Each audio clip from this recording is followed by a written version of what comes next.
How to find the best ETF. Hi, I'm Michael, and we talk about investing and personal finance. Don't forget to press the like button and subscribe to my channel if you like what you see. And you can also follow me on Instagram. So, topic of today. How can you find the best ETF that fits your investment style and represents basically what you want to achieve and what you want to buy? I've, as always, prepared a little presentation, and just at the beginning, I try to focus now on the main topic that I have presented in my headline, and I also talk about what YouTubers I'm watching on YouTube. But I will cover the market updates in another video this week because there was so much going on this week. Man, unbelievable. But yeah, more in another video in exactly 2 days. So come and visit my channel again to see all market updates from this week. And yeah, let's jump into the presentation to get you covered with the best ETF. So yeah, how to find the best ETF that actually fits your bill and your criteria and what you think you want to achieve and want to invest in. And first, I explained already in another video what an ETF exactly is and what it actually contains. So have a look in my other videos. You can pause this one, check out the other video to understand more what an ETF is if you don't know that as yet. And if you do, then we'll jump right in. So there are different ETF providers out there, and there are different providers in different countries. So there are quite a number of different providers in all countries. And as you can see, the list goes on and on and on. And I really just put down the couple that I could find in a couple of minutes. But the main two providers, and that is true for the markets in Germany, the markets in US, and the markets in Australia. The two big providers are iShare from BlackRock and is Vanguard. And those providers are one of the best providers for broad market ETFs. They are very low cost, they cover exactly the main markets, and they have a very easy to understand product structure. And if you are looking for a very specific ETF, you might not find them with them, but you find them with another provider. And if you're just starting out to look for ETF, I certainly would recommend looking into one of those two the ETF providers, because they have a really broad overview and really easy to understand websites where you can search for the right ETF. Covering first what you can buy with your ETF. There are basically 3 different areas of ETFs that you can buy. One, you can buy an ETF from, or we start with the one in the middle. You can buy an ETF from a specific market. So you can buy an ETF that covers all companies that are listed in Australia, or the top 200 companies that are listed in Australia. Or you can buy an ETF that covers Australia, the American market, or the German market. So a market index or an index. And you can also buy, going to the first slide, industries. So you can buy ETFs for different industries. For example, financial ETFs, or ETFs that cover the IT market, or you can buy ETFs that cover the energy or consumer market. So for all different industries that are out there, you can buy an ETF to buy just companies that are from that specific sector. And if ETFs are now actually an easy way as well to invest in resources. That was a little bit harder in the past because you had to find the right fund, or you had to buy into certificates. But now you can buy an ETF that covers specific resources as well.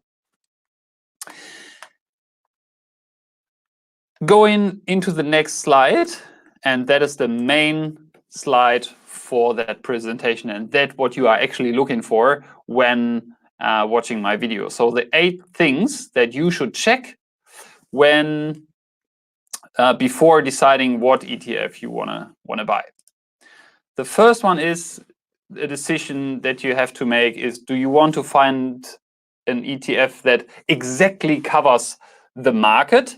And that can be, for example, for smaller indices, that it's possible. So for the DAX 30, for example, is very easy to define and capture all the companies that are in that index. But if you have, for example, the S&P 500, there are 500 different companies. Or if you go for an world ETF, so MSCI World, for example, there are more than 3,000 companies listed on the share market worldwide, and the ETF is just not capable of actually covering all those different companies, and they potentially have to buy very, very tiny parts of a company, because the smallest company, for example, makes out just a very small portion. So very often they get left out.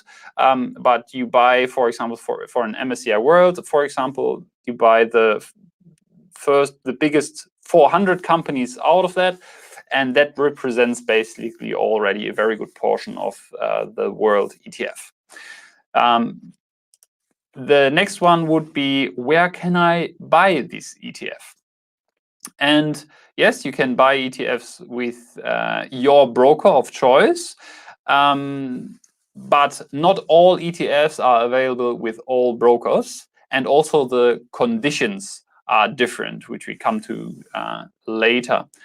But usually, especially from Vanguard and iShare, those ETFs are available with almost every broker that you have, and very likely your broker will offer the ETFs from iShare and Vanguard. The other one, I just briefly mentioned it, the cost of the ETF. And what I mean by that is what you have to spend to buy your ETF. There are different brokers that charge different types of fees to purchase the ETF.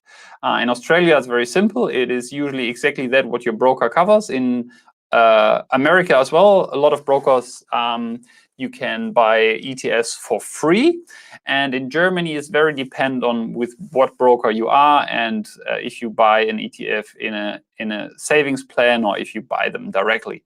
And you should always try to get the lowest purchase price for an ETF, if possible. The next one is the cost of an ETF per year, and that is covered in percent.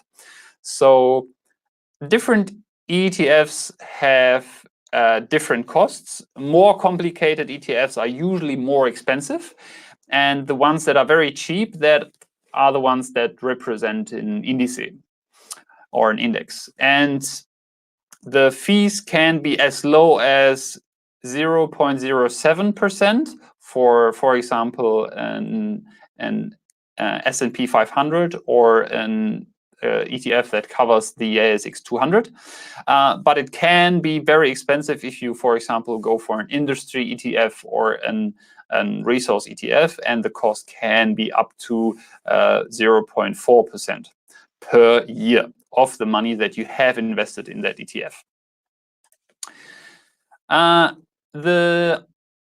Another good indicator to look out for is how much volume does the ETF already contain. So how many people have already invested, and how much money is already invested in a specific ETF. And if that value is quite high, chances are that it is a very established ETF from a very established company, and that the ETF probably already runs for a very long time. ETFs got established probably around 20 years ago. So there are a lot of providers out there that have established ETFs, and ETFs with a very high volume.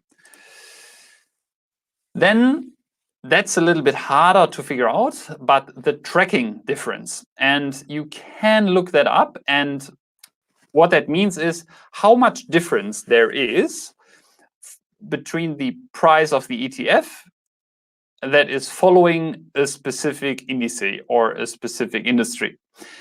And there's usually a very tiny difference because the ETF company is not always capable of buying instantly exactly the right amount of a company, or they have to sell specific companies if companies get unlisted from an indice. And that always happens just in a couple of days later. And that's why there can be a slight difference. And it is still quite important that the tracking difference is as low as possible.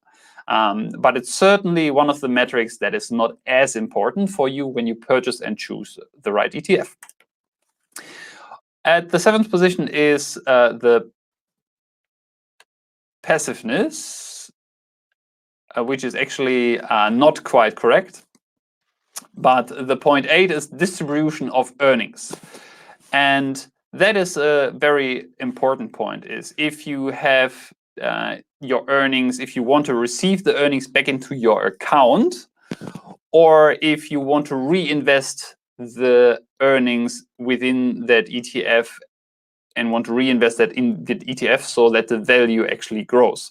And that really depends on your situation. If you want to get earnings out of it, if you want to use the money that you get in earnings and want to spend it somewhere else, or if you just want to basically grow your portfolio as quick as possible and you want to reinvest every dollar that you earn straight into that ETF. So there are both ETF for both situations.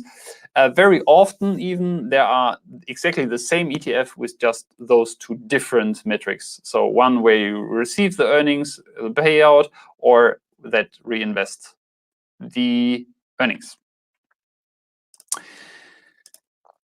That was the part of the ETF. As you can see, there are a couple of really important points that you have to think about when choosing an ETF. And I think one of the most important points is making sure that you do not spend too much money on your ETF.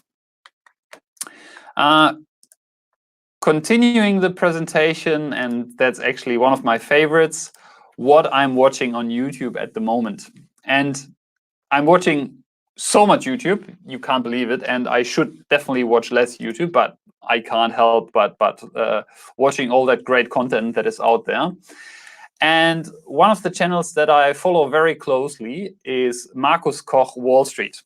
And he's a trader, and he is already for years, so probably for 20 years, is already reporting from New York Stock Exchange straight away. So he lives in New York, but he has a German background, and he's actually reporting and creating his YouTube videos in German. So he's reporting basically on a daily basis, on every day when the stock exchange has opened. He has a little office very close to the stock exchange, and he is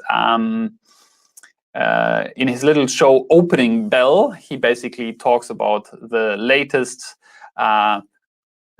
things that happen and are going on the New York Stock Exchange. You can find him on Instagram too.